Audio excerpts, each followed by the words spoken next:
Hi అండి అందరికీ. So ఈరోజు జూట్ డేటా ఫ్యాక్టరీలో ఒక ఎర్రర్ ఎలా రిజాల్వ్ చేయొచ్చు అనేది చెప్తాను. సో నాన్ ప్రింటబుల్ క్యారెక్టర్స్ వచ్చినప్పుడు so invalid byte sequence for encoding UTF-8 అన్నట్లు ఒక ఎర్రర్ వస్తుంది. ఇది కాపీ చేసేటప్పుడు డేటా ఆరికల్ నుంచి పోస్ట్ గ్రేస్ కాపీ చేసేటప్పుడు ఇలా వచ్చింది. సో ఏదైనా నాన్ ప్రిమిసెస్ సర్వర్ నుంచి ఇలా కాపీ చేస్తున్నప్పుడు ఆరికల్ నుంచి ఈ ఎర్రర్ అనేది వస్తుంది. సోర్స్ సైడ్ మనకి నాన్ ప్రింటబుల్ క్యారెక్టర్స్ అంటే అవి ఆరికల్లో అవి కాపీ చేసినప్పుడు ఆ క్యారెక్టర్స్ అనేది ప్రింట్ అవ్వదు.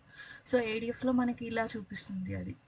సో ఇలా వచ్చినప్పుడు ఏంటంటే మనం దాన్ని ఎలా రిజాల్వ్ చేయాలి అని అంటే మనం ఈ ఫంక్షన్ యూజ్ చేయాలి. సెలెక్ట్ స్టేట్మెంట్లో రా టు హెక్స్ ఆ కాలం ఇచ్చేసేసి మీరు లైక్ అని పెట్టారనుకో, కే స్టేట్మెంట్ యూజ్ చేసి ఇట్లా లైక్ అని ఇలా పెట్టినప్పుడు ఈ నాన్ ప్రింటబుల్ క్యారెక్టర్స్ అనేవి మనం క్యాప్చర్ చేయొచ్చు.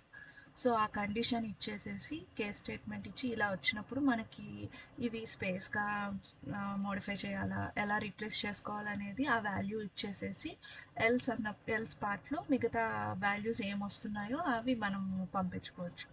సో ఇది ఇవ్వచ్చు.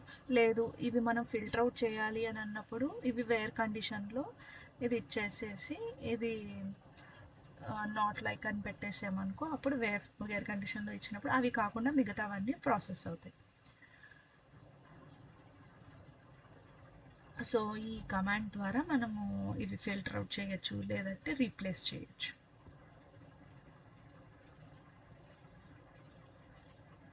సో ఇలా సింక్ సైడ్ కాపీ చేసేటప్పుడు ఈ ఎర్రర్ వస్తుంది. So that's it. Thank you.